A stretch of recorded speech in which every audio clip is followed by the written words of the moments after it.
स्वागत है आप सभी का जनता की बात हमारे साथ में। आज हमारे साथ जुड़ रहे हैं दो बहुत ही जाने माने जर्नलिस्ट सोनल रॉय और नयन राज। आज हम चर्चा करेंगे जर्नलिज्म की बदलती दुनिया में। तो सोनल जी, मेरा सबसे पहला सवाल आपसे है जी। आपको क्या लगता है कि अभी पुराने ज़माने में जो लोगों की रिलायबिलिटी थी जर्नलिज्म के ऊपर, वो अभी भी पहले जैसी ही है? देखिए, मेरे हिसाब से अगर मैं बताऊं तो पहले जर्नलिज्म का मतलब होता था, पहले मीडिया का मतलब होता था केवल टीवी और अगर जैसे न्यूज़पेपर्स। लेकिन अभी इसमें जो ऐड ऑन हुआ है उसमें फिर अब डिजिटल मीडिया भी धीरे धीरे आ गया है। तो डिजिटल मीडिया में ऐसा है कि सब एसेस कर सकते हैं इसको। तो इसीलिए अब रिलायबिलिटी तो थोड़ी कम हो गई है, क्योंकि जर्नलिस्ट केवल इसमें एसेस नहीं करते हैं, बाकी कॉमन पीपल भी इसमें रहते हैं, और जिसके कारण फेक न्यूज़ स्प्रेड होने का चांसेस बहुत हाई होता है। तो मेरे को लगता है रिलायबिलिटी जहाँ तक हो वो कम गई है पहले से। ठीक है। तो नयन राज जी, मैं आपसे पूछना चाहती हूँ कि अब ऐसा कहा जाता है कि जो मीडिया की दुनिया है उस पे पॉलिटिकल दबाव अब काफ़ी पड़ रहा है। इसमें आपका क्या ख्याल है? बिल्कुल ठीक कहना है। पॉलिटिकल दबाव है क्योंकि आज के डेट में जो डिजिटल प्लेटफॉर्म है, जितने भी सोशल मीडिया प्लेटफॉर्म है, वहाँ पे कई नए उभरते पत्रकार भी आगे आए हैं, काम कर रहे हैं। और जो एक होता है कि जब आप नए तौर पे जब काम करते हो तो आप जब भी सोशल मुद्दे को उठाते हैं तो आप कहीं ना कहीं पॉलिटिकल प्रेशर में आ जाते हैं। आप जिस विधानसभा क्षेत्र में काम कर रहे हैं तो उस विधानसभा क्षेत्र में अगर आपने एक छोटा सा पुल के भ्रष्टाचार के मैटर को ही अगर उठा दिया तो आप कहीं ना कहीं विधायक के संरक्षण में आ गए हैं। तो पॉलिटिकल दबाव तो रहता ही है। पॉलिटिकल दबाव से ज़्यादा और ये भी चीज़ है कि जर्नलिस्ट जब वर्क करते हैं फील्ड में तो उन्हें रोकने की भी कोशिश की जाती है। ये पर्सनल एक्सपीरियंस भी और ऐसा देखा भी जाता है। तो मेरा मानना है कि पॉलिटिकल दबाव रहता है और काफ़ी हद तक रहता है। ठीक है, काफ़ी अच्छा जवाब था आपका। तो फिर हम लोग फिर आप पे आते हैं सोनल जी। आप बताइए कि डिजिटल मीडिया जब से आया है तब से जो न्यूज़ है वो लोगों को काफ़ी जल्दी मिल जाती है। तो इस पे आपका क्या ख्याल है? इसके नुकसान हैं या फ़ायदे हैं? डिजिटल मीडिया में होता है कि पब्लिश जैसे ही न्यूज़ आई लोग उसे स्प्रेड करना स्टार्ट कर देते हैं, जो कि काफ़ी हद तक गलत है, क्योंकि हमें पता नहीं चल पाता है, हम उसके तह तक नहीं पहुंच पाते हैं कि वो सही है गलत है। पूरा इन्फॉर्मेशन एक्सट्रैक्ट करने के समय भी हम लोगों को नहीं मिलता है, पूरा इन्फॉर्मेशन निकालने का, और वो चीज़ पब्लिश होने लगती है। तो मीडिया पर भी एक प्रेशर बना रहता है कि डिजिटल मीडिया में पब्लिश हो गई है पर हम लोग अभी तक उसको दिखाए नहीं है। हमें भी अब उस गति से हमें भी बढ़ना पड़ता है, जिसके कारण ना जो है हमारा एक्यूरेसी घट जाता है। तो इसीलिए मुझे लगता है जहाँ तक कि डिजिटल मीडिया अभी जो प्लेस ले रही है मीडिया का, उसके कारण एक्यूरेसी घट रहा है हमारा। बखूबी जवाब था सोनल जी। तो आप बताइए कि आप इस जर्नलिज्म की दुनिया में काफ़ी वक्त से है और अब आप काफ़ी ऊंचे मुकाम पर पहुंच गई है। जब आपने शुरुआत की थी तब ये आपके लिए काफ़ी मुश्किल होगा जी। तो अभी ये आपके लिए क्या आसान बन चुका है, क्योंकि अब आप काफ़ी ऊंचे मुकाम पर है? तो ये सफ़र कैसा रहा आपके लिए? ऐसा ऊंचा नीचा जैसा तो नहीं, लेकिन है, मैंने जब शुरू किया था तो उस टाइम पे मीडिया को एक अलग रिस्पेक्ट मिलता था। जब लोगों को जैसे बताते थे कि हाँ हम मीडिया से हैं तो हमें अलग रिस्पेक्ट मिलता था। लेकिन अब जिस स्टेज पर हम हैं, मुझे नहीं लगता कि ज़्यादा कोई इतना पूछता होगा, क्योंकि जो हमारा प्लेस है अब वो छिन चुका है। अब लोग ज़्यादातर दूसरे जैसे यूट्यूब हो गए, बाकी सोशल मीडिया प्लेटफॉर्म्स हैं, तो उस पर लोग स्विच कर चुके हैं, जिसके कारण न्यूज़ चैनल्स में भी अगर आप जैसे पूछे कि एंकर, पहले से जो इज्जत बना हुआ है वो अभी मिलता है हमें। पर अभी जो नए जो उभर करके आ रहे हैं नए पत्रकार, अगर उनमें खूबी है तो वो अपना जगह बना पा रहे हैं, नहीं तो फिर ऐसे लोग तो पूछते भी नहीं हैं।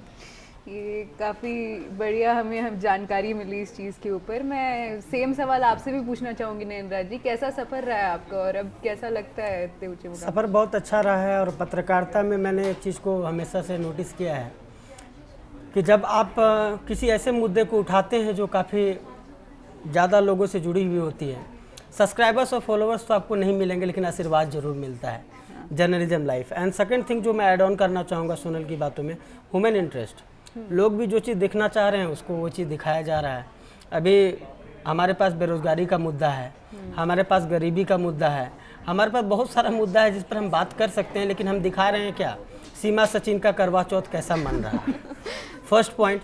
सेकेंड पॉइंट, आप जब जर्नलिज्म लाइफ में आपको सबसे बेस्ट एग्जांपल दूंगा सुशांत सिंह राजपूत के सुसाइड केस का, जो आप 1 महीना तक लगभग इस तरह से आपको मोटिवेट किया गया कि लोग ह्यूमन इंटरेस्ट के हिसाब से टीवी के पास से हट नहीं पा रहे थे कि अब क्या होगा, अब क्या होगा। लेकिन लास्ट में हुआ क्या, जो कोर्ट का डिसीजन आया वही हुआ। आप दीपिका पादुकोण की गाड़ी के पीछे में आप फॉलो बैक कर रहे हैं, आप कैमरा लेके देखिए, अब दीपिका बैठ रही है फॉर्च्यूनर में, अब उतर रही है। This is not a journalism. Journalism देखना है तो ग्राउंड पे उतरना पड़ता है। जर्नलिज्म दिखाने के लिए, अगर आपको एक रियल परफेक्ट जर्नलिज्म लाइफ को दिखाना है तो उसके लिए आपको डाउन टू अर्थ होना होगा और ग्राउंड पे उतरना पड़ेगा। कुछ काम फॉलोअर्स और सब्सक्राइबर्स के लिए नहीं किए जाते हैं, कुछ काम ब्लेसिंग्स और इतिहास में नाम को याद रखने के लिए करवाए जाते हैं। That's it. बड़ा ही अच्छा मुद्दा उठाया आपने नैनराज जी। ये तो है आज के ज़माने में जो देखा जा रहा है, जो असली मुद्दे उन पर कम उनको दर्शाया जा रहा है लोगों के सामने। तो इसी चीज़ पे मैं आप लोगों से पूछना चाहूँगी कि जो कुछ प्रिंसिपल्स होते हैं, कुछ एथिक्स होते हैं जर्नलिज्म के, आज के ज़माने में क्या उनको मद्देनज़र रख के ये प्रैक्टिस की जा रही है? नहीं, बिल्कुल नहीं। जितनी भी चीज़ें, जितनी भी जर्नलिज्म एथिक्स को पढ़ाया गया है, जितने भी जर्नलिज्म के एथिक्स जर्नलिज्म की किताबों में लिखे हुए हैं, इस पर आज की डेट में कोई भी डिजिटल मीडिया काम नहीं कर रही है। नेशनल लेवल के जितने भी चैनल हैं, मैं डायरेक्ट नाम लेता हूं, ऑन कैमरा, आज तक, एबीपी न्यूज़, कोई भी एथिक्स को फॉलो नहीं करते हैं। एथिक्स प्राइवेसी को मेंटेन करती है। मैंने अभी सुशांत सिंह राजपूत केस का लिया ना एग्जांपल, उसमें किसी की भी प्राइवेसी को मेंटेन नहीं किया गया।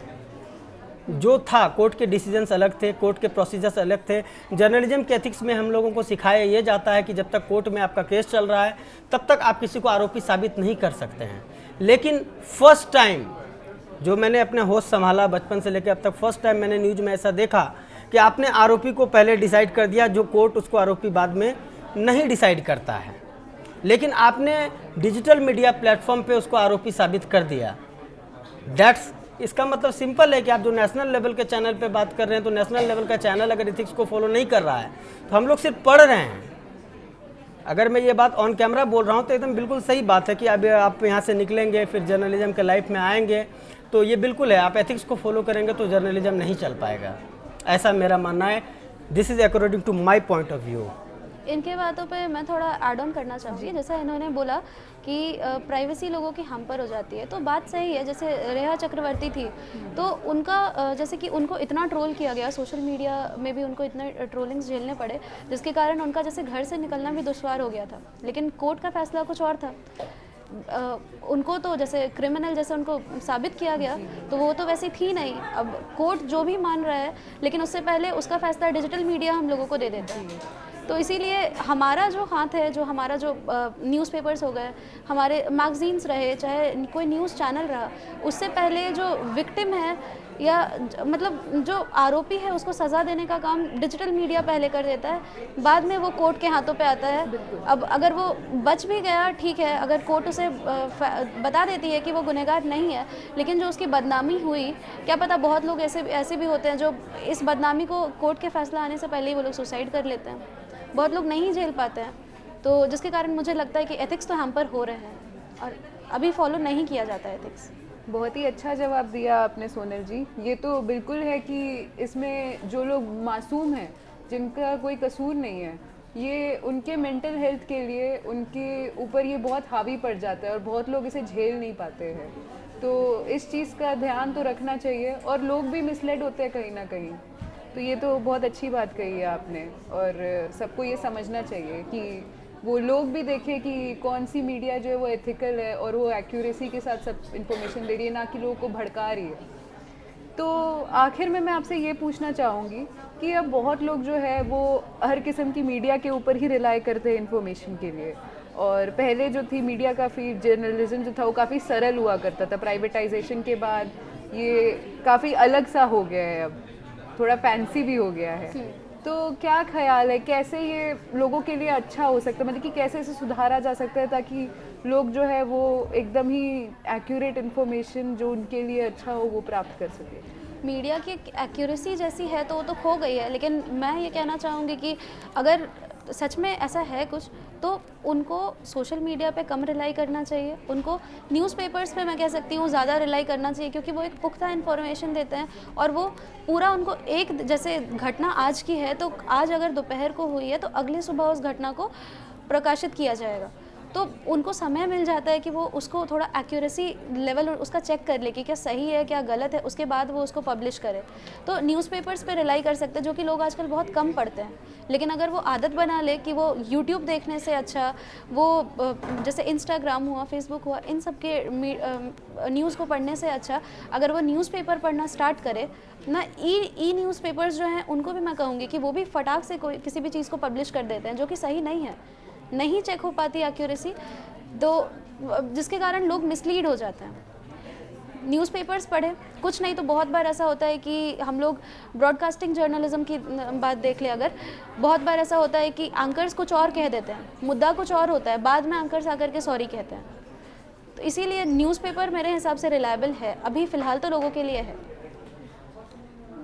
आप इस पे कुछ कहना चाहेंगे? बिल्कुल ऐड ऑन करना चाहूँगा कि गवर्नमेंट को इस मामले में प्रेसिडेंशियल कानून लाना चाहिए, गवर्नमेंट का कानून नहीं, स्टेट गवर्नमेंट का नहीं, सेंट्रल गवर्नमेंट का नहीं, क्योंकि तब जाकर के गवर्नमेंट कहीं ना कहीं मीडिया को कंट्रोल करना स्टार्ट कर देगी। जैसे भी एक कानून आया कि नहीं फेक न्यूज़ आप स्प्रेड करते हैं तो 3 साल की सज़ा होगी, तो इस पर प्रेसिडेंशियल कानून इसलिए आना चाहिए कि एक प्रेसिडेंट के हाथ में, प्रेसिडेंट आखिर है क्यों, कहीं ना कहीं अगर कोई कर्फ्यू लगता है तो प्रेसिडेंट का वहाँ पे शासन लागू हो जाता है, तो कहीं ना कहीं मीडिया को तो गवर्नमेंट कंट्रोल कर नहीं सकती है, और अगर कानून अगर स्टेट गवर्नमेंट बनाती है तो कहीं ना कहीं मीडिया को वो कंट्रोल करना स्टार्ट कर देगी, जो भी उसके स्टेट के अंदर में जो पत्रकार काम कर रहे हैं, या सेंट्रल गवर्नमेंट है तो उसके खिलाफ में अगर बोल रहे हैं तो उसमें भी कंट्रोल कहीं ना कहीं करने की कोशिश करेगी। तो एक प्रेसिडेंशियल कानून होना चाहिए कि आप न्यूज़ को इस गलत ढंग से स्प्रेड ना करें कि हो क्या रहा है। जैसे फेसबुक की बात हुई, इंस्टाग्राम की बात हुई, सारा खेल व्यूअरशिप का है कि आप उस चीज़ों को एक तरह से आप जब थंबनेल बनाते हैं, थंबनेल में लिखते कुछ और हैं, वीडियो कुछ और रहता है, तो इतना ज़्यादा अट्रैक्टिव उसको दिखाने की कोशिश की जाती है, या इस तरह का हेडलाइन डाला जाता है कि व्यूज भी आ जाते हैं और फेक न्यूज भी स्प्रेड हो जाता है। तो इसको लेकर के एक कानून होना चाहिए जो कि प्रेसिडेंट के अंडर में होना चाहिए, और ये बहुत यूनिक बात बता रहा हूँ क्योंकि स्टेट गवर्नमेंट सेंट्रल गवर्नमेंट के हाथ में नहीं रहना चाहिए। अगर सपोज डेट बिहार में राजद की सरकार है तो वो चाहेगी कि मैं राजद का ही बड़ाई करता रहूँ, तो उसके अंडर में कोई भी कंट्रोल नहीं होना चाहिए। सेंट्रल गवर्नमेंट बीजेपी की सरकार है तो मोदी के खिलाफ मैं नहीं बोल सकता हूँ, ये बात ऑन कैमरा बोल रहा हूँ। तो ये एज ए जर्नलिस्ट बोलना भी चाहिए और इस चीज़ को एक्सेप्ट भी करना चाहिए जो भी मेरी बातों को सुन रहे हैं। एक प्रेसिडेंशियल कानून होना चाहिए क्योंकि president is not under any government, he is the first person of the nation. तो उसके अंडर में कानून होना चाहिए कि अगर आप फेक न्यूज स्प्रेड करते हैं तो वहाँ के तो आखिर आप हैं क्यों, कुछ ऐसा कानून बनाइए। गवर्नमेंट को अगर ये बात आगे जा सकती है तो इसको आगे लेके जाया जाए। That's it. ठीक है, तो दोनों का कहना कहीं ना कहीं सही है और इनके अपने ख्याल भी इनके साथ जुड़े हुए हैं।